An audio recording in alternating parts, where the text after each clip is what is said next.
All right, so welcome to the Rockwood Memorial Lecture, which is held here every year at the Institute for Neurocomputation with great partnerships across campus.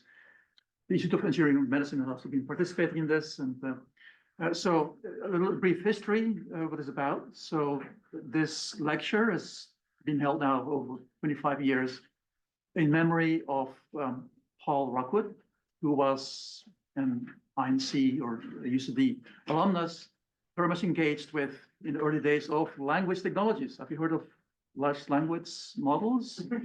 The roots of that were actually placed many years ago here at UCSD. And so Paul Rockwood had this really great trajectory lined up for him, but unfortunately he passed away in a mountaineering accident. And so his parents have bequested him this lectureship in honor of him over the years. And so sure enough, this is a means for us to celebrate year and year again the legacy of all the great work that has been ongoing here in machine learning, deep learning, language technologies. Parallel distributed processing. Yes, parallel distributed processing. The roots were related here too. So it's all very fascinating work. So thank you for coming. And so Terry will give you a bit more of an introduction. Yes.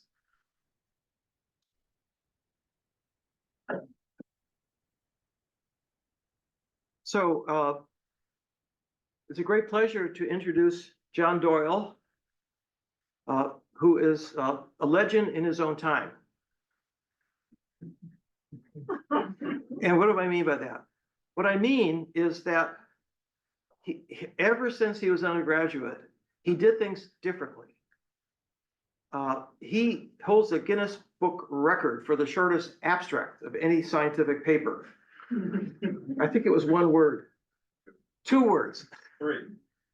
Okay. I had a one-word one, but the others wouldn't let me. Okay. Well, so I'll let you guess. It's only in IEEE, not all. It's just IEEE publications. It's the shortest ever. Oh, is it? So if there's a shorter one, I'd like to see it. Okay. No, one of my students deliberately did a shorter one. John has extraordinary students. In fact, one of the students who graduated recently is sitting here in the front row, who will be talking here in this very same room on Friday on control theory of language. We'll hear a little bit about it from John, but Carmen Amo Alonso, please stand up so people can see. So she won the Clauser Prize for the best PhD thesis at Caltech last year. And I know because I was there. She didn't know that she would win it, actually, until they announced it. I guess it was a surprise, right? And they do not give that to engineers. So okay, that makes it even more amazing. So she's amazing. Okay. So John, his background is actually in mathematics. And most mathematicians I know are very, they like the purity of mathematics. But John, he sees mathematics as a tool to be able to solve difficult problems. And one of the problems that he worked on when he was actually, you were working for an aerospace company. Honeywell. I was a consultant at Honeywell. Yeah. Oh, a consultant. But in any case, they're designing airplanes. So he worked on a theory that would help control theory. So control theory, a lot of theories are really focused on the average case. You want the average, on average, you want to know what the result is going to be. But if you're building airplanes, the average case is not what you should be aiming for. You want to be able to have the worst case scenario. You want to be able to guarantee that under any condition that the airplane was going to fly. And so he developed a theory called H-infinity control theory, which actually guaranteed that, which is why you feel safe going up in almost every airplane except a Boeing Max, 777 Max. Yeah, sad. Boeing used to make great planes, but yeah, that's another story. Okay, so the other thing that I think characterizes John is that he is very interdisciplinary. Now, most of the time that means that, they hop between 2 disciplines, right? They have 2 different interests. I think, I lost count after 8. and you see some of them up here, so. No, he really, he looks at different disciplines from a different perspective, and that's often where you get new insights, is when somebody comes in from the outside and shows that there's a different way of looking at the very same problems that they've been working on for decades and decades. But if you look at it from this perspective, control expert perspective, it looks different. Now you can imagine how they greet someone like that, because when someone comes in and says that, you know, there's a better way of doing this, the experts, of course, don't really want to hear that, but the students do. And so students would flock to his lectures, even though some of the senior faculty may have misgivings. So in any case, John is the Jean-Louis Chameau Professor of Control and Dynamical Systems in Bioengineering at Caltech, right up the road. And as you see, he's going to be talking about architecture. And this is one of the most exciting periods right now for brain science and also for artificial intelligence. For the first time, we're at the very highest level. We're talking to each other and trying to use the mathematical tools that are now becoming available in high dimensional spaces to actually come in, to get a much better understanding of the architecture of the brain. And so you're going to hear John's his perspective today, coming at the brain from the perspective of control theory. Thank you, John.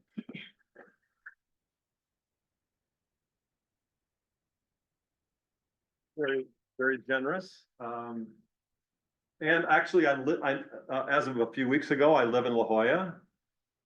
Kind of a commute, but the problem is I found out like nearly everybody lives in La Jolla. Like you go on the this place is so crowded. Anyway, I still really like it. So I'm around. So if you want to talk to me about all this stuff, I'm across the street. So I'm going to kind of start here and end here maybe, and we'll see what I mean by that. So what I want to do is get feedback, because I'm going to teach you about ULA, which is universal L architecture, but L is overloaded. There's a whole bunch of L's, and I need to tell you what all those L's are. So I'm hoping to write an accessible book for a kind of a general technical audience, not so. But I don't. When I say I want to write a book, I'm trying to convince Ben Recht and Carmen to write a book. And Ben seems interested, and Carmen is busy, so we'll see. But I also want a technical. Also, I think this is a new subject. It started at Caltech in a small way, with Stephen Lowe and Richard Murray and Aaron Ames and so on. Okay. So today I'm going to start with the neuro stuff with Terry, some of my newest work. Time permitting, I'm going to tell you that these universal architectures are everywhere. This is how the internet works. This is how bacteria work. So I know a lot more about internet. I know a lot more about this than I do about brains. So I'm really kind of a selfish person. So when I have an audience of people that know a lot about brains, I'm going to talk about what you know about and not what I know about, right? And then I learn more. Maybe you don't learn as much, but I learn a lot, right?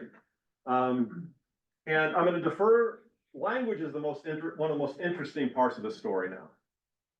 But Carmen knows so much more about it than I do. And then SLS, you'll see, is an essential piece of the math. And I'm not going to do that either, because Carmen's do that on Monday. What is SLS? System level synthesis. We'll kind of get to that. Okay, so we just wrote this paper with Nick Montney, who's now at Penn, and Aaron Ames, who's come back to Caltech. And it appeared in the control systems, and this is written for a controls audience. And so if you kind of know a little control theory, this has all the references and a lot of the stuff I'm going to talk about. So what I ultimately always care about is robustness. How do we build systems that are robust? Okay, but there's aspects of robustness that we might not think of as robust. Efficiency, that's robustness to resources. Okay, we want to be adaptable. We want to be evolvable. We want to be scalable. Those are all aspects of robustness. And the idea is that what you then need is all of these things. And I'm going to explain to you what all of these terms are, as well as I can in the time we have. We'll see. And you're going to see a lot of bow ties, a lot of hourglasses, and I'll try to tell you why you see those everywhere. Actually, you don't see them everywhere. They're hidden behind everything. So all the people out there on Zoom, you're sitting on top of an hourglass running a bow tie. you have no idea it's there. And right now, you have an hourglass that you're using to do, listen to my talk. And so they're everywhere. But also I'm going to tell you they're necessary. You can't build all of these things into an architecture without these elements. That's my claim. Okay. And we're gonna talk, we could talk about all these things. The worry I'm worried about is that I'll do that. But we'll see. So what is ULA? ULA means universal. I'm going to just start with layer, level, and laws. Okay. And architecture. And actually, you already know what all these things mean, but they're overloaded and confusing. So I'm going to try to nail them down a little bit. Okay. And so what I'm going to claim is that this is necessary to get that. Okay. And so one of the things this is one of the papers that has distilled, I think, best distilled the essence of this problem. And this is obviously with Terry. And Yori, who's at now Carnegie Mellon, and Finding Liu, who's at Sustec. Okay, so this paper, and this is literally high school math and experiments. Okay, so everything we did in this paper has been reproduced by high school students. Now that doesn't mean their parents are going to understand it. So, but we figure we'll do the best we can. If we can distill the essence of this down to teach it to high school students, maybe eventually their PhD professor parents will get interested in it. I don't know. We'll see. So this is one of the problems. Okay, this is not me. I'm not a downhill kind of guy. Anyway, so you got to follow this trail, right? And you're kind of slow doing this, but you're pretty accurate, and you have all these different features, and you use vision.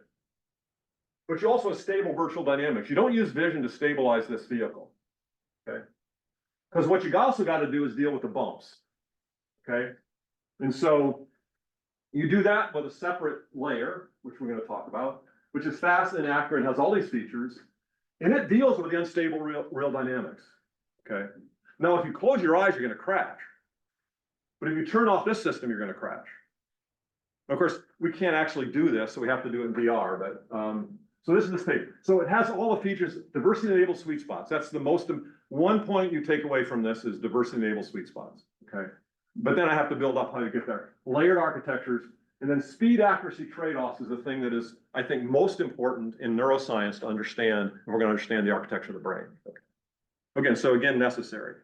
So what's the distinction between these things? Okay, we're going to start with the simplest thing we can, which kind of depends on the audience. So you're probably not, other parts of campus, I would use the internet. Another part of campus, I would use bacteria. Here, I'm going to use the brain, mostly.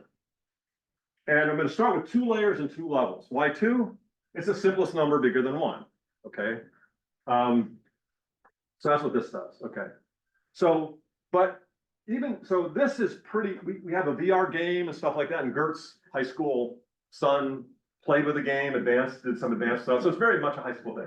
But I can't do that live here. So I'm going to do live. I want to take all the data I want to use, I'm going to take on you. Okay? So we're going to try to do that. So we can't do that, but we can do this. But we want to do simpler things. So one of the things we're going to do is we're going to do this. This is one of our first experiments on you. Okay? So here's the deal. These different texts are going to move. And it's really easy to read this. Pretty hard to read that and hopeless to read that. So 3 hertz, that's pathetic.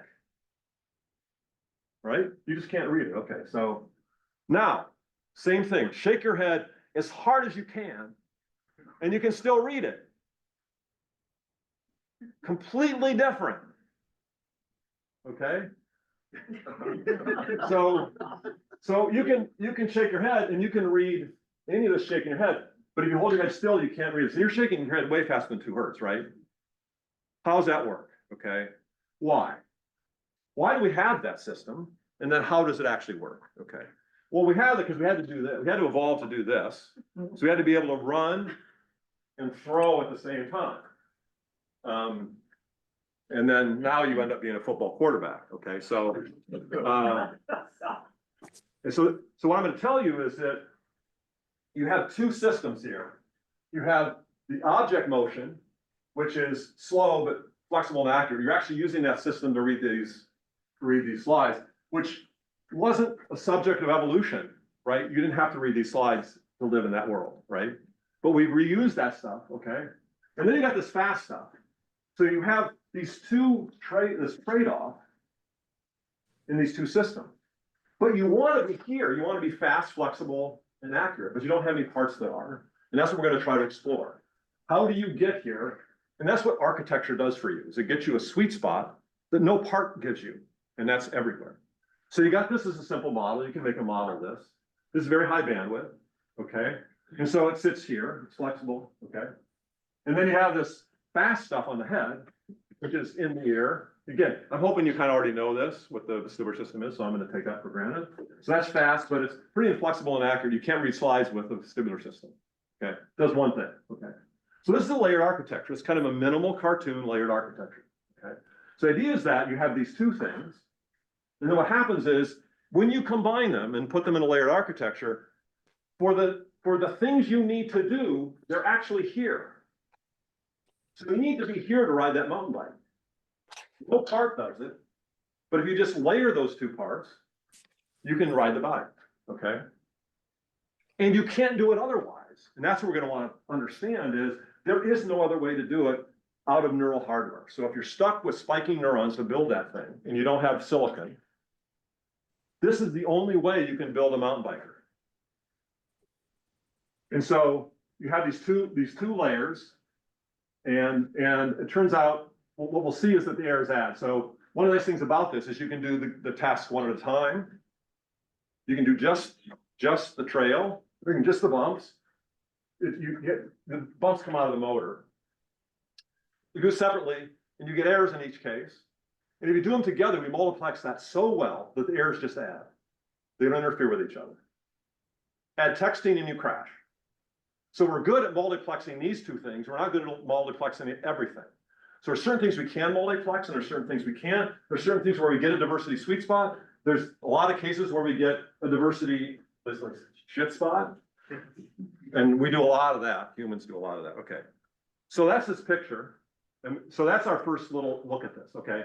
And so the idea is that this is a diversity sweet. So this is the simplest case I can think of a diversity sweet spot, okay? That uses brain stuff you're familiar with. Okay, so now it turns out, here's another little piece of this. You need this system because you have to have these tuned to work with each other. It's basically, you can't encode that genetically. You have to learn that, okay? And so this is the system that learns it, okay? And this is vestibular cerebellum. And now you're all gonna see we're leaking into 3 layers, right? We started with 2 layers, we get 3. This third layer is really crucial, but you don't know this is there. This just works, right? Okay. And so now we have a situation where we can now study a second problem, which is balancing on one leg, okay? So we're gonna do this experiment. We're gonna do it with you, but we're gonna demo it first with Carmen. Okay, so Carmen's gonna come up and help me. And so this isn't really fair because Carmen's really not an athlete. So it's not, so it's really unfair. And I'm sorry, because and I don't mean to humiliate Carmen, but anyway, so what we're gonna do first, we're gonna stand on one leg with our eyes open. And that's, so I'm wobbling, right? Okay. And then, but most people can stand more or less indefinitely with our eyes open, okay? I can't, but I'm gonna stop before. But then we're gonna both close our eyes, okay? We're gonna both, okay, ready? One leg, close our eyes. What, did you not? We practiced this and I was really good. She can do it forever. The whole point of this was she can do it forever and I can't. Okay, let's try it again. Okay, go. See, I fall right away. Yeah. She's nervous. Yeah. Okay. So. I didn't know trash talking and then she was gonna crush me. But the point, so the kind of bad news about this, which this afternoon she did it indefinitely. Okay, so there's a lot of things that are bad news about this for me anyway, which is I used to have fabulous balance. I could do it for an hour.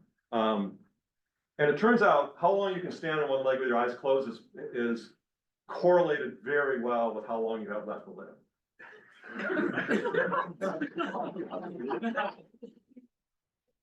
Okay, so now we're gonna do an experiment with you.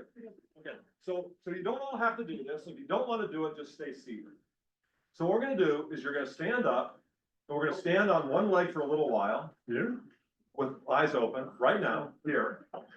You don't have to do it. So what you do is you stand on one leg, we're gonna stand on one leg with our eyes open and just see how you do.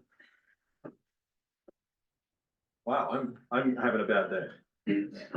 Okay, I'm okay. Okay. So, but some of you can do okay. Okay, so you don't have to do this. Okay, so now what we're all gonna do, we can't see each other, so what we're gonna do is we're gonna close our eyes. I'm actually not going to, because I want to watch how far we go. Because I know I'm gonna fall right away. But some of you will be able to stand more or less indefinitely. So if you're 19 years old and do Tai Chi. Okay, so we're gonna do that. But what I want you to do is, no, stop, okay, wait a second. When you have to open your eyes, sit down. So the only people standing will be the people that are still going, right? And we'll see if it's correlated with age. Okay, everybody, I'm not gonna do it, so Carmen, you gotta do it.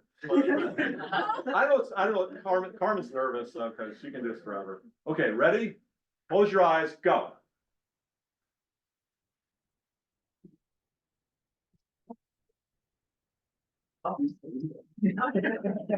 Stop. Who's standing? Youngsters. It's a young crowd. Yeah. Okay, so data fits a theory. I'm out of here. Okay, anyway, okay. Okay, we understand. Okay, the point I want to make is we need these two systems. We need them to work together. And if you degrade one or the other, and now, so what happens though is we just degraded vision and saw what happened, and you fall over. But if you degrade the VOR, so the way you can do that, you can go home and do this. Chemically, I'm not gonna recommend that. Although I understand high school kids do a lot of disabling of their VOR system. But what you can do is you can just close your eyes and just spin around really fast. And then open your eyes and stand on one leg and you'll be gone, right? So if you lose the VR system, you can't do anything. So the question is, would you rather have cortex or would you rather, anyways, okay. Well, so why do we get motion sickness? We get motion sickness because this thing is connected right to this GI tract. So if this gets a mismatch, which it's going to adapt to, it tunes everything, but that takes a while. In the meantime, you throw up. Like, I mean, have you ever seen a stupider design in nature? Like, why the hell would you do this? Well, it turns out it's not so stupid.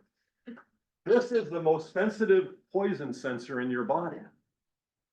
Just happens to be. It wasn't designed to sense poison. It's just that it turned out this is such a sensitive dial to be tuned that if your blood's a little messed up, it doesn't do very well. So it turns out this is a great sensor for poisoning, which became a big killer of primates. So what happens is if you get a little poison, you throw up. Before you even know, before you know you're sick, before anything else, this is what makes you sick. So these layered architectures, you see them over and over again, and then they get reused once you have these layers. Okay. So there's at least 3 layers here, but there's a lot more. So I'm gonna stick with this 2-layer picture for a little while. So there's lots of theories that can explain this. Okay, tons of them out there. I'm gonna resist the temptation to say they're all wrong, but not for very long. Practically anything will work. If you just want to produce this behavior, you can make a model that gives you this behavior. Okay, and you can do it with any kind of control theory you like. You know, you can do free energy active inference, you can do stochastic optimal, whatever you want. Okay, I like robust control theory, so I'm going to apply robust control theory to this. Okay, so robust control theory, I get the answer I want. Okay, what's wrong with this answer? It's completely biologically implausible. I can't build it out of spiking neurons. So what we're going to now talk about is what happens when you say, I've got to do this control problem, but I've got to build on a spiking neurons. I don't get speed of light electronics. I get basically like speed of sound electronics. I mean, seriously, you know, you come on and go, wait a second, you're saying your brain is like speed of sound? Yeah, pretty much. Like, how can you do anything? Because of this beautiful architecture, right? So we got to understand this. And so there's hardware constraints that we're going to focus our attention on now, which is what are those hardware, try to get those hardware constraints. So what we're going to do is we're going to get a model of what happens at the nerve level. And I'll tell you a little bit about this. Again, this is stuff you know way better than me, but we work with, fortunately, the experts, including Terry. I'll tell a little about that. But then the connection, we want to connect, we want to constrain this system by what we can build it from. Now that just turns out to be a nasty problem. And so one of the big advances in, maybe I think the biggest advances in control theory in 50 years is being able to systematically put those kind of constraints in. And we need to do them in cyber-physical systems as well. So this is a necessary part of control theory. So it's basically intractable to do that as a first cut, okay? And there's lots of uncertainties in these systems, lots of uncertainties. This one is not very important. This is the most overrated thing in biology. And there's constraints. Delay, sparsity, saturation. The brain is not that noisy. The brain, as Ann Churchland will tell you, the brain is not that noisy. It's got a lot of feedback in it that you thought was noise. So I'm sort of hopefully not too misquoting her. Don't think so. So we got to think about the nerve level. So just mathematically, if you write this down in general, it's intractable. Okay, or we sort of thought it was, but we have this new theory. This is this SLS, system level synthesis theory, and it completely changed this. That's why this is the biggest result in my lifetime in control theory. Certainly swamps all that H infinity stuff. By the way, it's interesting. So I moved to La Jolla, like I look over my history of the sort of mentors and collaborators that are really influential to me. They all live in La Jolla. Like my students don't, you know, my students congregate like in the Bay Area and somewhere on the East Coast and, you know. But so my PhD thesis, which this is the geek out, right? So proved that H infinity was polynomial time. Okay. Used Bill Helton's theory. And he's was of course professor here and he's retired now. And then my collaborators in biology and neuroscience, Marie Chetta, who's my wife, and Mel Simon, who was chair of biology at Caltech, he's retired. Where does he live? La Jolla, okay? And then Terry lives here. And then the person who wrote the first thesis on this lives here. Anyway, so La Jolla is like an accumulation point of some kind. And well, that's why I'm here, because it's really nice here. So we want something simple. So we want to stick in this. What's the simplest thing we can do? Okay. So we want something, and so we're going to defer this. Carmen's going to talk about this, so I'm not going to talk about it.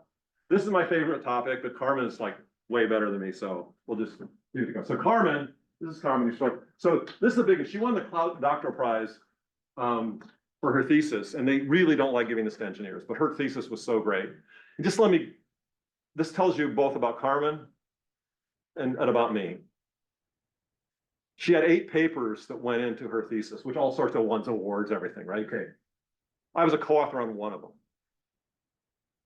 And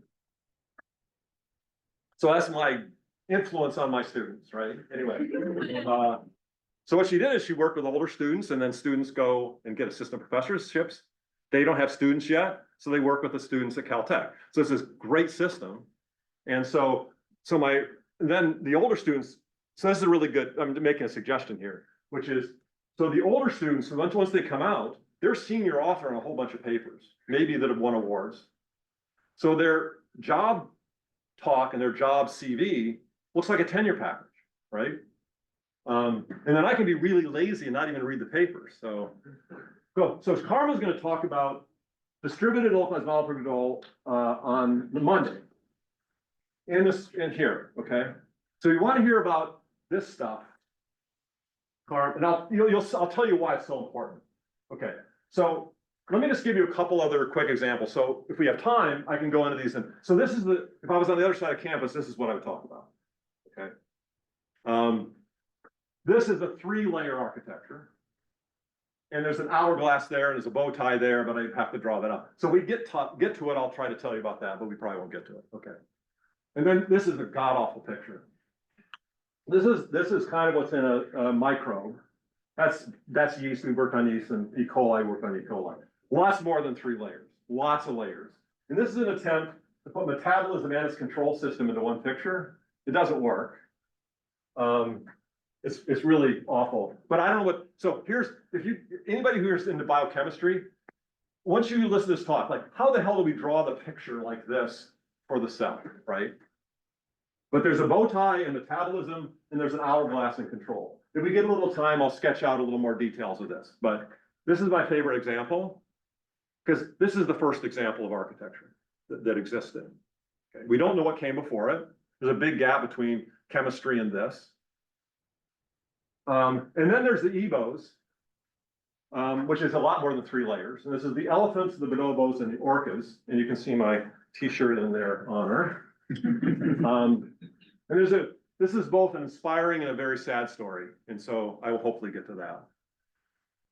The other big story about all of this right now is language and the architecture of language. So one way of thinking about this is, let's not look at the architecture of maybe so much children who learn language and transformers and now state space and all this stuff in LLMs. What is it about language that makes it so learnable from examples? What about the architecture of language? So of course, Carmen came to me telling me she was going to work on that. I go, are you crazy?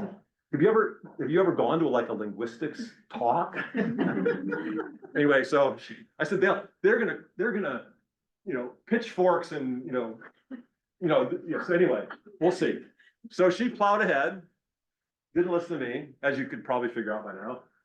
And I think her stuff is very exciting. So if you come tomorrow, I think I'm now really into language because of her. Really interesting, both for humans and for LLMs. Because the question really is the architecture of language. The architecture of the machines are going to keep changing, right? Keep upgrading. Okay, so now I want to get on your turf. Okay. You've seen pictures like this forever, right? So immediately you see layers, lots of layers. So what I'm going to say is there's layer stack, level zoom, laws constraint. Okay.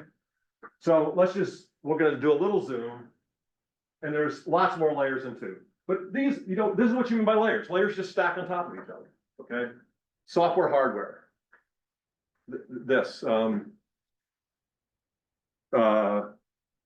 Transcription, translation, metabolism. So now this is a very physical view of layering. You don't normally get to see this, but this is a nice example. But this is not the layers we're going to talk about. We could, but we're not going to. And then level zoom. So what happens is when you go into a level, okay, you zoom in and see a new scale and a new level. If you see structure at a new zoom level. Okay. So in all of this this is the important part of this. So this hardware is sparsely connected, it's delayed, it's quantized, and it's huge. That is a nightmare for trying to figure out what the hell it does. Okay.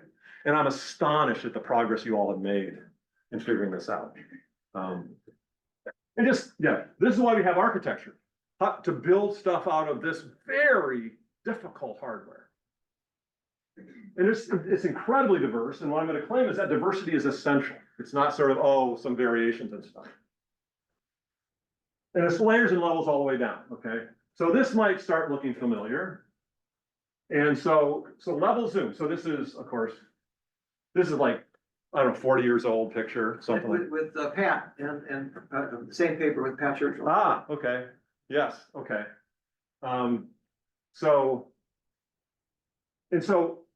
This is exactly what I'm going to be levels. Now the difference, I'm just going to make the difference between scale is, this is scale, right? When you see structure at a scale, that becomes a level. So there aren't many levels of the gas in this room, okay? But there's a lot of levels in the brain. And we're kind of focusing down on this side. And there's a lot more levels than one. Okay. So here's the picture. So we know that this is true. And we're going to get into this delay, we're going to get into the details a little bit of these constraints. This is implausible, right? So we need to explain how it is we're able to do this and include these things. And that's just been completely intractable. So basically nobody's worked on it as far as I can tell. That's why also why we need new theory. Okay. Okay, so we talked about vision and VOR. And then we can kind of get a feel for these things by looking at the cranial nerve. So the vestibular nerve is there, and the optic nerve is there. And we're going to start with two, okay? So we're going to start with this trade-off, and we're going to try to see, this is kind of a high layer sort of description with no real mechanism behind it, right? We just said, oh, this is how it works, right? And we can try it, and we do all sorts of stuff. But how is it actually built? We want to look into a little more, okay? So what we want to do is say, what about this? This is a level in this system. What about the constraints on this make this hard? And how does it also make it possible for us to do these things? Okay. Okay, so so we're going to find out is that there's laws at the hardware level that creates laws at the upper level, but with the right architecture, you get a diversity-enabled sweet spot. The diversity here does not create a sweet spot by itself. With the right architecture, you put that hardware in the right architecture, and you get a sweet spot at the system layer, at the system level, sorry, with a combination of layering and leveling, okay? But you got to do it just right, or it doesn't work. So what we're going to talk about is we got accurate and fast up here. We're going to get accurate and fast down here, and we're going to connect the two. And we're going to grossly simplify the hell out of the problem. Again, we want to do high school math, right? It's hard enough to convince anybody that any of this stuff makes any sense. And then all the people who do theory, they go, oh, if this is right, I'm out of a job, right? Okay. Extremely special. We're going to look at this in a very special way. Okay, so we can make a math model of this, and that's what's in the paper. And so we have two components. This is the high layer, and this is the low layer. And we have another math model of this. So this is the math model of the biking game that's in that PNAS paper. And here's a math model of this, which we haven't really published, but you can see it's not hard, right? Anybody could do this. Okay. But what we want to do now is they both have to work with these kind of nerves. And I particularly looked at optic and vestibular because we can identify where those are and look in so. And it's not that it is optic and vestibular here, but the bumps in our case is not vestibular. You're just sitting there at it. Okay, so it's actually, these muscle spindles and stuff like that that give you that feedback. Okay, so the whole point of this is if we have this constraint, no part will get us there, but a diversity of parts can give us a sweet spot. That's the whole point. Okay, and that's what we want to try to connect. Okay, so then again, that all fits into this picture. Okay, and then every layer and level has its own laws, and there's layers and levels within each other, and it's layers and levels and laws all the way down. But these laws are new to science. They're not very well understood in engineering, but there are people in engineering that need them, or planes wouldn't fly. It seems as Boeing's forgotten them. But it's, again, it's every layers and levels all the way down. So could you explain that formula for us? Yeah, yes. That's the rest of the talk. Why this? That's the rest of the talk. Okay, all right. So only architecture. So where does that come from? Okay. Well, you go and ask an expert is what you do, right? So who do you ask? You ask Simon Laughlin, and he gives you that formula, okay? But he has a rationale before it. But for him, that's a law. He can derive that from lower layer and lower levels of the nervous system. And there's tons of data, so, okay. So where does this come from? So I'm gonna give you the intuition that we have about this, but this is all comes from Simon. And also Peter Sterling, who's like, oh my God, my hero. He's like, for me, he's like Bill Helton is for math for me in biology, so. Okay, so we're gonna look at these nerves. And what I'm gonna plot them is, there's this huge diversity here, and what am I plotting? I'm plotting the number of axons per nerve here, which varies over, 3 orders of magnitude in this picture. And then here is the average axon diameter, okay? And because they're all about the same size, they lie on this line, which is the equal area line. So they have an equal cross-sectional area, okay? So basically, you can have vestibular systems with like really big axons. You can have the olfaction with a lot of little ones, or optic, which is in between. I'm not drawing this to scale because these are order, this is an order of magnitude here, right? Huge diversity, orders of magnitude diversity. This is not an accident. It has to be this way. Okay. So that's the nerve's speed accuracy trade-off.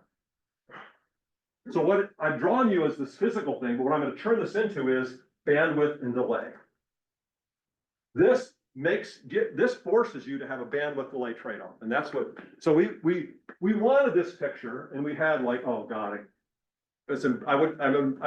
what we were trying to do this on our own was a joke. We went to Simon Laughlin, and he goes, that's not. It's this. And we're going, it's linear. I mean, it's R equals lambda t. So this is the average axon diameter, but it's also it's faster. So if you have big axons, you're faster, right? Okay. And this is axons per nerve, but that makes you more accurate, right? So you want to be here, but you can't afford it. So you're stuck with this. Okay. And it turns out the lambda is proportional. So Yori worked with Simon to get this model. She's now Professor Carnegie Mellon. So she was kind of lead on this. Of course, we were talking to Terry all the time. And then these guys helped a lot. And again, I wanted to say Peter Sterling. And he's the guy who really invented allostery. I mean, and also he's like this saint. I mean, let me just say one thing about him. So there were pictures of him in the early 60s, mug shots of him, bruised and battered. Because he was in the South marching with civil rights activists. I mean, that's commitment. Some white guy from the North goes down to the South and does that. I'm telling you, I'm a coward compared to him. Total coward. Okay, so this is where this R equals lambda t is. Bandwidth is proportional to delay. You can have high bandwidth, bad delay. You can have low delay, low bandwidth. You're stuck with that, okay? So Carmen said, don't put this up there. No one's gonna have any idea. This is a thing to be talked about later. These things are different. Abstractions and virtualizations are different. We use abstractions way too much when we mean virtualization. So we abstract, the world virtualizes, okay? We'll talk about that some other time, okay? So this is a nerve sat, okay? So what the problem is, this is Turing's world.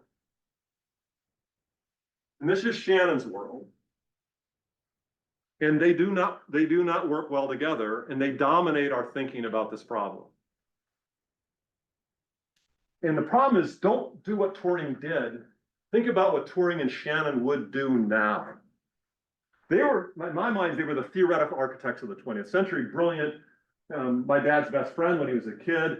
Turing's my hero of the 20th century. Okay, they don't do this. So they both let T go to infinity. So they don't care about finite time. Like at infinity, we're all dead. Okay, and there's no finite delays, and they don't. So the problem is the guy who did this was Bowtie, who kind of put this together, but not in a way we can use now. We have to upgrade Bowtie.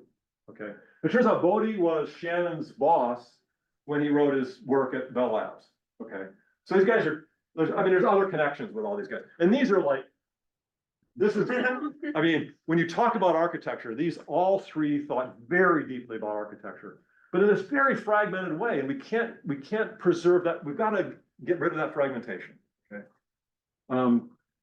Okay. So we're gonna do another experiment. How are we doing? Oh wow, wow. I knew I was gonna do it fine. Okay, so we balance bodies. Let's look at balancing sticks. So this is really easy. If I make it shorter, it gets harder. And if I make it too short, I can't do it, okay? That's not hard to understand, right? It gets too unstable and too small, right? Okay. So we're gonna look at this a little more. So here's the deal, here's the universal law. This is Bode's integral formula. We jazzed it up a little bit. I'm not gonna try to explain it to you. I'm just saying there's a math law, you can learn it. This is undergrad math now, this is not high school. And the idea is that this is harder, okay? If I make it short, it's harder. Here's the surprise. It's much harder if I make it long, slow, like really easy, but if I look down, it's impossible. Okay, much harder. And this hardness drives a whole lot of things. This is always there, right? But it also, you know, this oscillation and this oscillation have nothing to do with each other. Completely different. And here's a theorem. It says if I look at the tip and move the tip length, it gets harder as I go shorter. Okay. This is log, right? But if I look down at the same place, it's much harder. Okay. So what's the vertical axis? The vertical axis is the norm of all this, like how bad is the noise amplification? And then this is the length of the pendulum. It's either how long is the pendulum or how long do we look? This is with a fixed length and you look over this distance. And the idea is that, you know, it's a huge gap between shortening it or keeping it long and looking down. Okay. And this is all over in biology. So we have all sorts of oscillations in biology that have no purpose. They're just side effects of this trade-off. And so you see biology going to great extremes to try to get that down. And it looks mystical, but it's not. It doesn't have to be. Okay. Okay, I'm gonna skip this. Okay, why oscillations? Well, these are very different.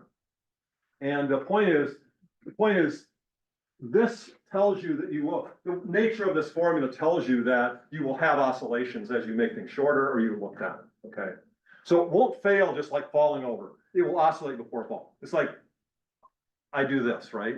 We all did that, okay? I just did it quicker. Anyway, and so you can make a model of this and what's the delay? It's about 0.3 seconds. And again, you can, this is mechanics, gravity, and light you need, right? But this is a law as important as the others. That law is as important as the others in understanding this sort of technical or biological phenomenon. Okay. And then we have this paper on the same theorem. Applies to the power grid, applies to airplanes. This was applied to glycolytic oscillations. Okay. Which got published in Science. It was a miracle. If we get time, I'll show you the reviews. I'll just tell you quickly. There were two kinds of reviews. There was the resident theoreticians who said this was the worst piece that they'd ever seen in their lives.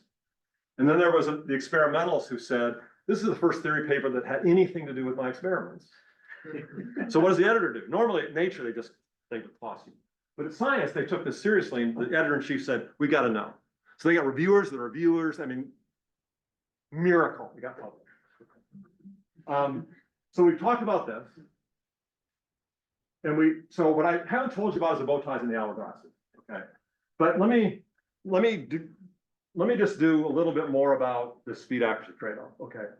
So, so the idea is that you have to have a layer that has one property and it has to be built out of the right hardware. And then you have a layer with a different property. And that's how you get these sweet spots. But what we haven't done is, you know, this is like, you know, half of the brain, this is another half of the brain. And we're just putting them in boxes and we're not saying what's inside the box, right? So what's the architecture inside? And why is it so complex? Why is there so much feedback in visual cortex? Okay. So we're going to look at this. This is this paper. And again, with Terry. And this is now by Lisa, who we'll talk a little about. And Anish, he's He went to medical school, so. No, it's great. I mean, he's gonna be the best physician scientist in history, I think. He's just amazing, so. And this was all his idea, and then he tells Lisa, and like the next week we got a paper, so. Okay, so, and she's now a professor at Michigan, which I have to figure out how this works, because she just graduated in June. And she's been a professor at Michigan for over a year. I must be getting something wrong. Okay. Anyway, and also, Ann Churchland is our hero, because no one is going to believe a word we say except that it actually fits Ann's data really well. So let me tell you what the story is. When you look at visual coordinates, this is not drawn to scale or anything, but you got these forward paths, and you got all this feedback. There's just tons of feedback, like way more feedback than forward. Like, where is it? Why is all that feedback there? Okay. So why is it so complex? So what we decided to do is we tried to do it with LQG, which is a disaster, but in this case, we're going to modify it slightly because everybody will understand it. We just added some internal delays. Okay. Now, to do it really, you need SLS, but okay. So here's the body. The body environment changed slowly. It's not noisy, but it's dangerous. So the world is not that noisy. It's still very, very dangerous. Okay. But it's not because of random noise. It's because of, predators and other humans and stuff. Okay. Not noisy, but it's dangerous. You have teams and adversaries that you have to deal with. So you must act quickly, but you have all this slow hardware. So how do you do that? Okay. The retinal image changes is mostly due to your own motion. Nothing, the room isn't changing. I'm moving around and my retina is just getting this, right? But I know what that is. So this internal feedback from motor compensates for my own motion on the retina, right? This is not Bayes. Bayes doesn't do this, okay? So then the internal feedback. So it's theoretically necessary to do this. If you don't have the feedback, you cannot be a human with this slow hardware and function in the world. You need massive amounts of internal feedback. Now you can get some of these results with this without using this fancy new hammer. Actually, the way Lisa did it is she solved it with all the new theory, and then she said, what can I do with something people aren't going to understand? She don't want to tell me, oh, here's a whole new way to think about the brain. Oh, and you have to learn this whole new control theory, right? So you stick with LQG, which is very popular, unfortunately, in the neuroscience community. But very little of this feedback is due to Bayes or any kind of predictive coding. Some of it is. There's some Bayesian estimation here, but that's a tiny fraction compared to what is needed to compensate for the delays. Okay. And you really need SLS, and you'll hear about that from Carmen.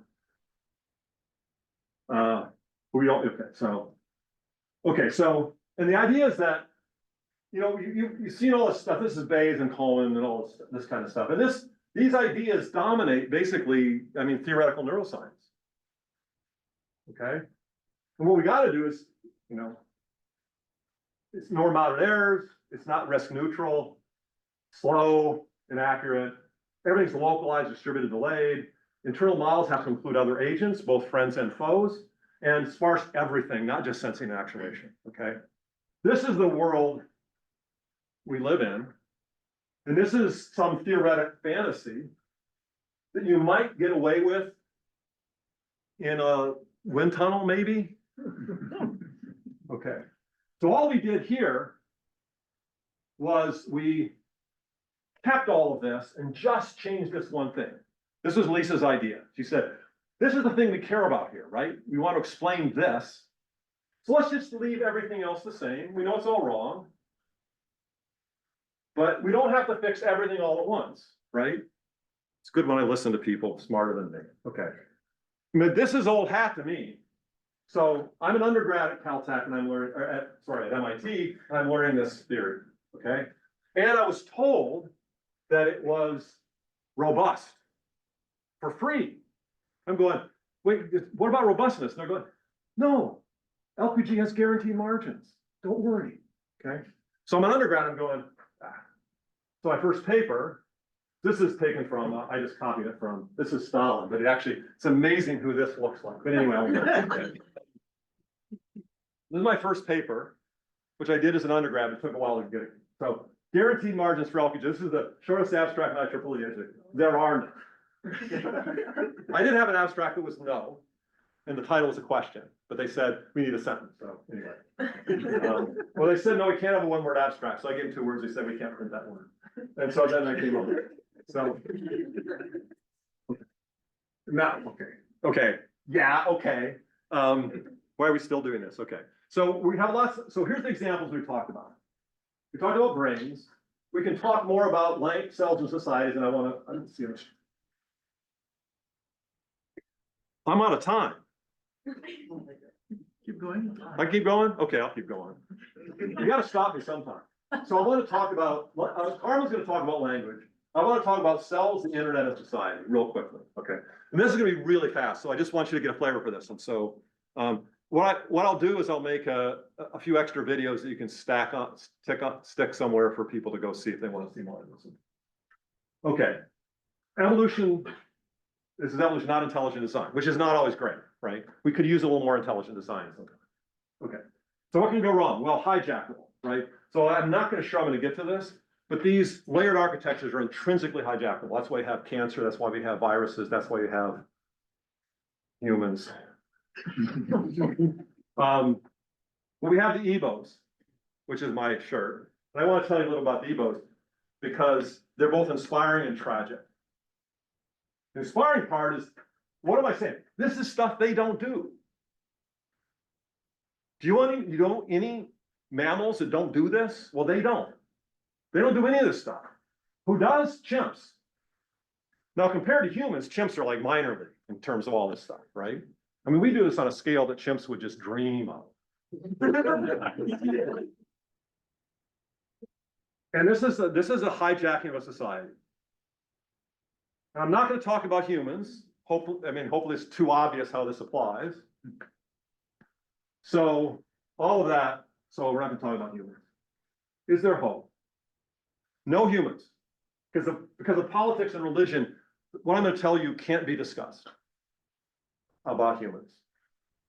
And also, it's a story where everybody across the political spectrum will hate it. So I'm only going to talk about animals. I'm not saying anything about humans. Okay, let's look at these guys. They're intelligent, they're long-lived, they're social. They're all extremely different. They live in different environments. They're very far apart on the mammal tree, yet they have the same social architecture. And I want to tell you what that architecture is. So we're going to start with the simplest. This is not the architecture, but it's a starting point.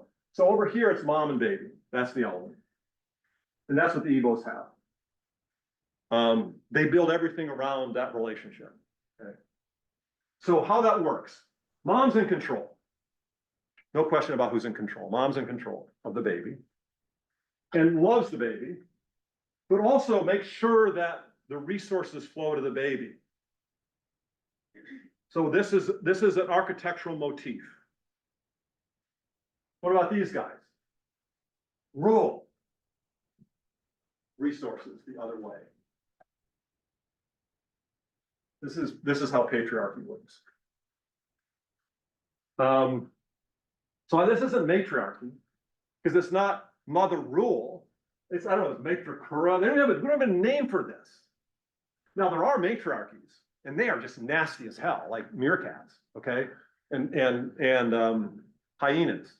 So it's not that this guarantees like a nice life, right? It needs more architecture. This alone isn't enough. Okay, what's the rest of the architecture? So how does this scale? So to scale, you have to have a 3-layer architecture. Okay, so over here you have a layer of soldiers in a kind of a pyramid, and these soldiers keep the labor in line and protect the owners. Okay. Now, in a sensible situation, they realize they have more in common than this way. And then we have revolutions, and then they even turn out worse. So, and by I'm not talking about humans. Oh, I guess I said humans. Anyway. But here what you add is you add granny on top. So these societies are all led by grannies, postmenopausal females. All of their genes are already out there. Okay. So what difference does that make? Okay. here males rule, dominate, especially females. So the labor is at least all of these are labor in this setting. Okay. Fear, anger, violence, war, murder, and fanticide. That's the rule in that world. Females read, love, and care, both for females and males. Males have no leadership role in these societies, 0. And they are so happy. Because they're totally pampered. So their moms pamper their sons. And now you can think about evolutionarily, why would that evolve? That the mothers would favor their sons. Okay. Males are pampered. And since the females make all the decisions, the males, spar for attention. They get some minor injuries, but no murder, no war. And there was a sensational paper like a year ago where somebody just did the statistics on bonobos. They said, bonobos are more violent than chimps. What? So then like a week later go, yeah, sorry. The way we counted violence was any interaction that was not grooming, was any kind of pushing and shoving and stuff like that. And it's true, actually, bonobos have a lot more wrestling and nobody gets hurt because they're not fighting. They're showing off for the girls, right? They want to be the captain and the quarterback, right? And so minor injuries kind of stuff, and everybody goes, oh, wait, okay, that makes sense. Okay. So if you want to care about this, these are great books. And there's a movie. This is a great movie. So I'm not gonna talk about humans, but I would just totally recommend these. Okay. Okay, so let me maybe finish. Another 5 minutes? Yeah, okay. Let me. We'll have time for questions. Yeah, sorry. You should ask questions along the way, but okay. There are many other species beyond the ones that you mentioned, bonobos and. The ebos, yeah. And prairie voles and. There's all beavers. sorts of things. Beavers are wonderful. Yeah, there's all sorts of other They ones. don't grant. Yeah, no, I'm saying, what's unique about these is they're the most intelligent animals, including the chimp. So they're the 4 most intelligent animals on the planet. I don't know where you put humans. And yeah, and you have these very characteristic architectures. They're just striking. I mean, and they have otherwise nothing in common. But the other thing is that not all of human societies show the kind of organization you're talking about. In pre-agricultural groups, like the Inuit of the North, it's not like that at all. That's why you should read Cyanese book. You have, oh, yeah. I read. Yeah, I know, I'm sure you have, yeah. So all I'm saying is, I don't want to talk about it. That's okay.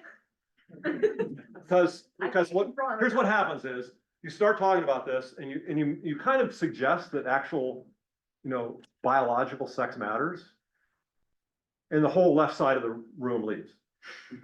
And what's left is all these guys with guns. And then you say, oh yeah, and by the way, we should let women run things. And then they just shoot you. So you end up dead at the end of the day. So you don't talk about humans. So, okay. So let me just do a little bit. I'll do one other thing. I'm not going to do biology. I'm going to quickly do. Let me just do this. I'll do this for 5 minutes. Okay. This one you already know.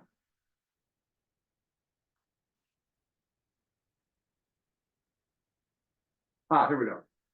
So hopefully a lot of people are watching this on Zoom, right? Because they couldn't get in here. Okay. So how does that work? Well, we have all these apps and we swap the apps and Share the screen.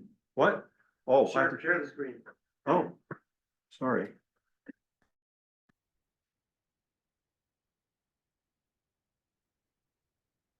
Sorry. That's wiping it off.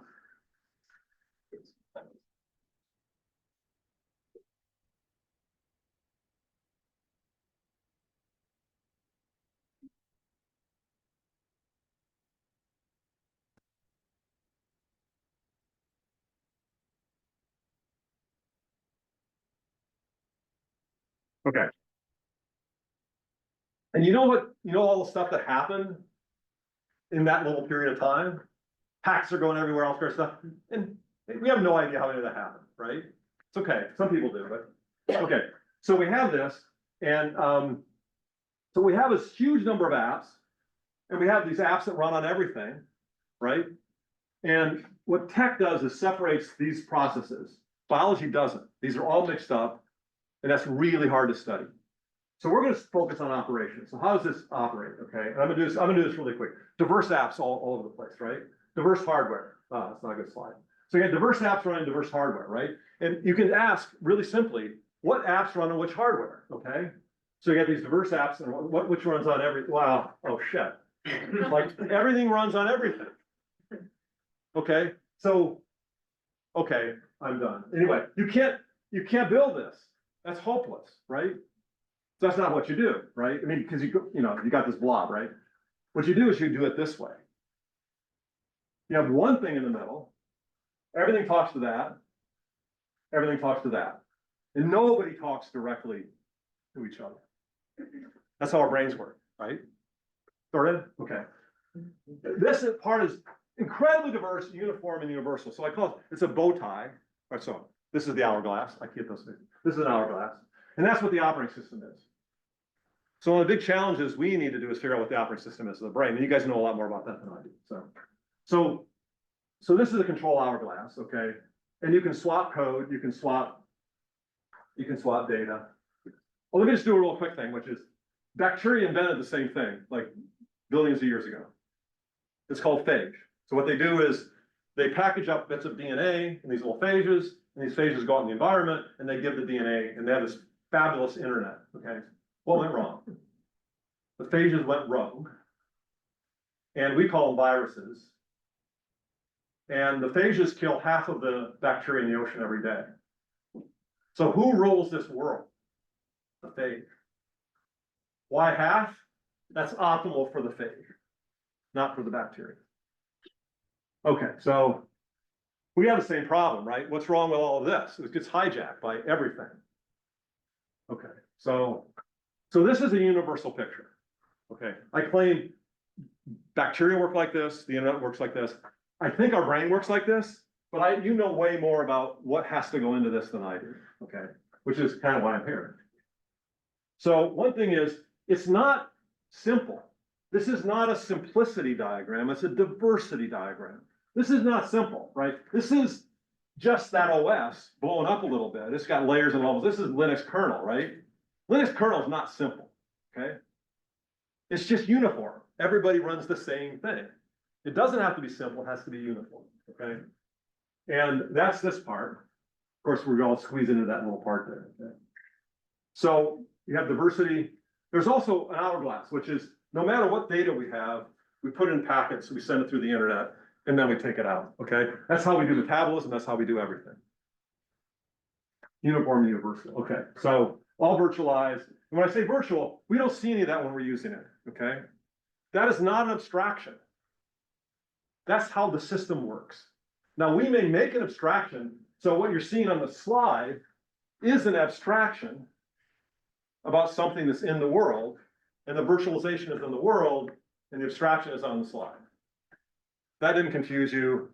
I'm sorry, I can say some more and confuse you more. Anyway, so, and my favorite phrase was, all of this is constraints to deconstrain. That's Gerhardt and Kirchner, like great systems biologists.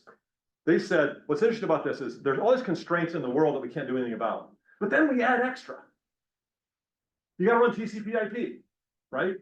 You gotta get iOS 17. You gotta run Linux. So we put all these constraints on ourselves. You gotta use glucose, right?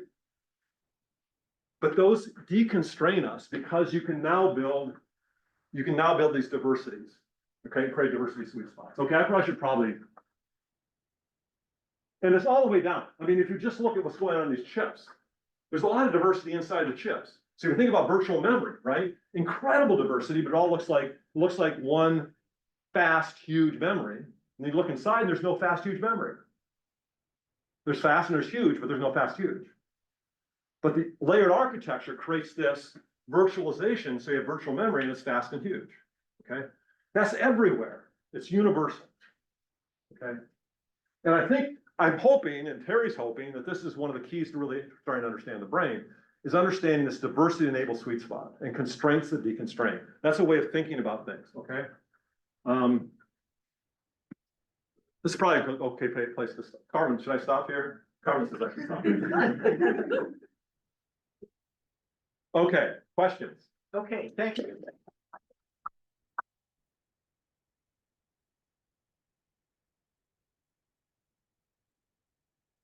Well, okay, so, you know, you saw one of the slides that, you know, and I said that I ran out of, when I got to 8 different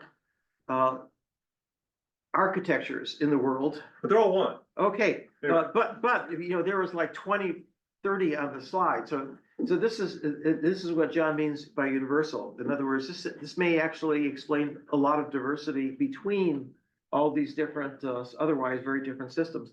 So what is the operating system for a cell? Ah, that's really good. Okay, it's a combination of transcription and translation. So you can swap genes, just drop them in, and that's kind of it's like an app, but it's the software for the app. And we confuse ourselves between the code and the app, right? The app is what we see. The code is what goes in there and gets downloaded and has to go into the hardware. Okay. So transcription and translation and all the signal transduction networks, right? So 2 component systems, bacteria, GPCRs in yeast and us, okay? That's the operating system. Below that is basically metabolism.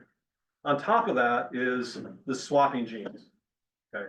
And so you can think of the genes as being the code for apps, but the fact that they all share the same, everybody on the planet does transcription and translation with the same protocol.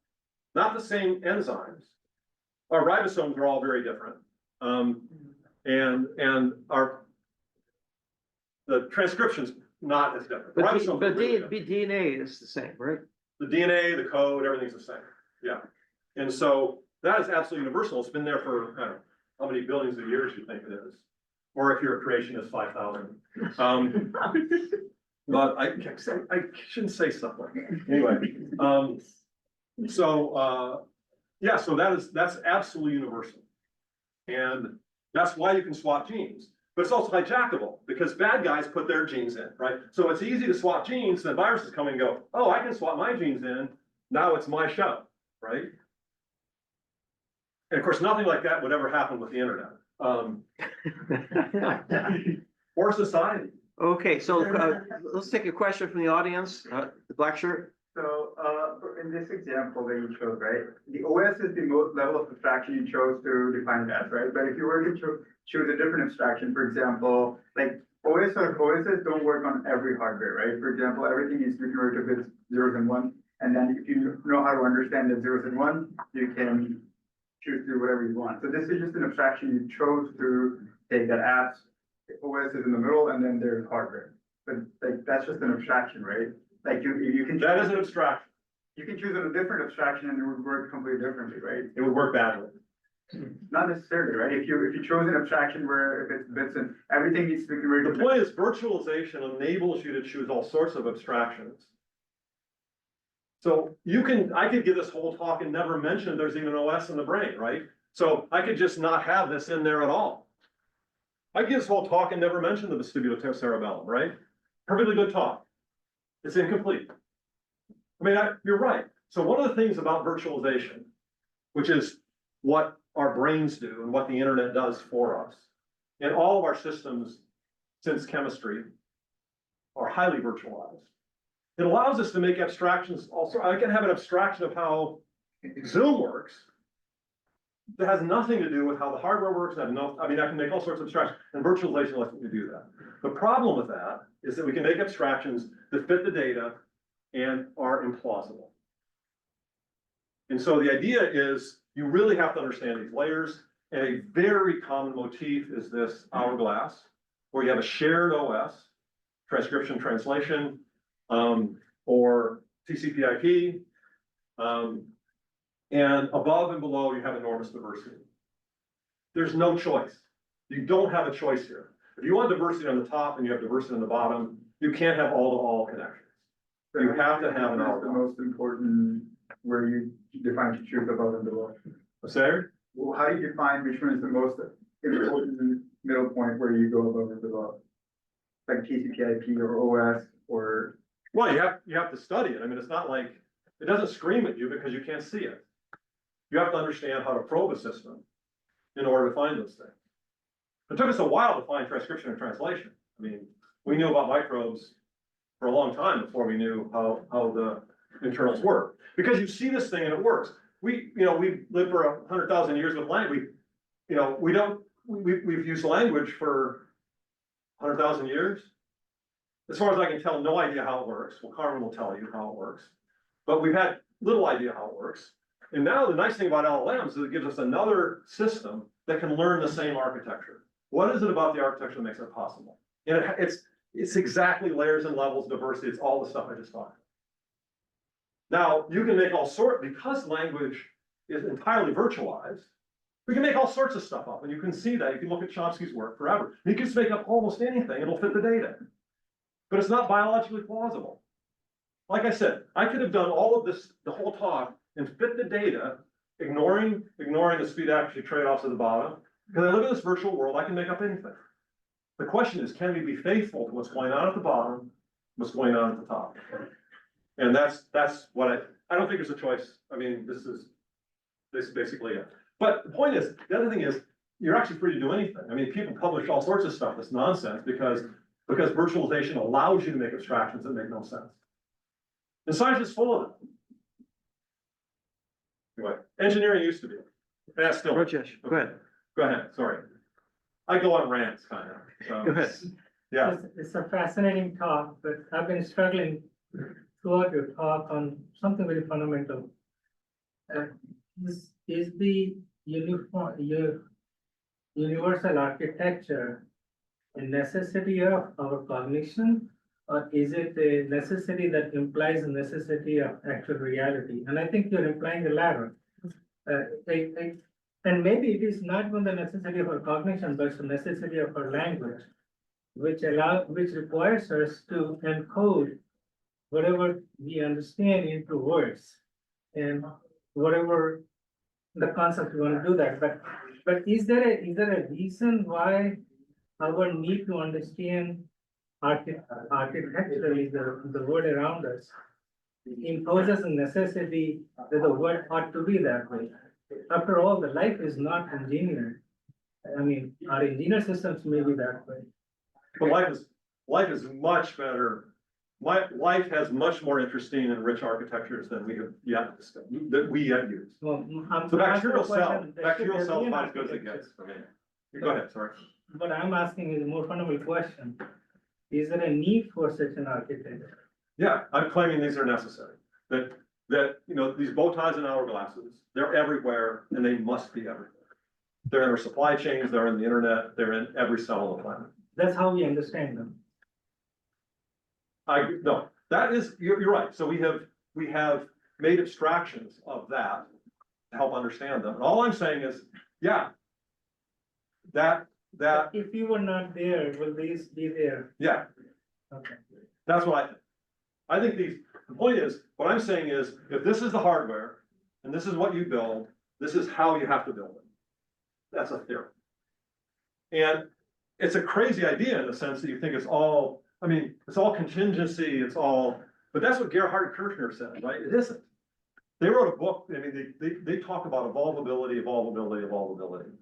Now, it's true that they're like giants in the field and they're every paper in Nature and get 10,000. So the end of their lives, they produced the ultimate book on evolvability.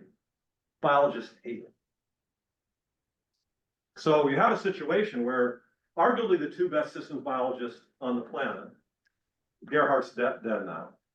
Eberhard Eckten wrote a book on complex systems. I think it was at USC. Who, I'm sorry, who? Eberhard Eckten, I might be mispronouncing his name. It was about complex systems. And mostly Most things that have complexity, network, whatever, and science in them. Like creation science. What's creation science? Sounds like it's a great idea. I'm really interested in creation. I try to be creative whenever I go. So creation science, I'm sure I got to read about that. And I go, Oh. But like, the problem is I've written like, Please don't say anything about data science. anyway, we should take this offline, but, no, I'm an extreme outlier here, right? So, not an engineer, I mean, people who run the internet, they go, yeah, that's only saying it, right? I'm just saying, and bacteria for me is the best example. So if we can understand bacteria, everything evolved since then, right? If you believe in that. Everything that we see around us evolved from bacteria. So bacteria is the original architecture. And it's not just a good architecture, it's super evolved, hyper evolved. And it turned into everything. And my claim is, it couldn't have been otherwise. That's necessary. And that's an insane claim. It's an insane claim, right? Saying LQG doesn't have guaranteed margins. I was told that was an insane idea, okay? I'm used to that, okay? And there's so much wrong with this talk. I mean, it's riddled with errors. I mean, Carmen cleaned it up some this morning, right? She goes, no, and don't mention abstraction and virtualization on the same slide. Okay, so I screwed up on that, but anyway, there's a lot wrong with it. I mean, I'm way out over my skis, right? But the reason I do this is I talk to people who know way more about the brain than I do. And we have some math that can help. It already has helped. We've explained things that we wouldn't have explained otherwise.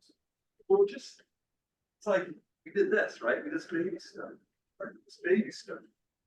Now, fortunately, you know, I was lucky enough to work with Terry and get Simon Laughlin involved. So I've been so lucky.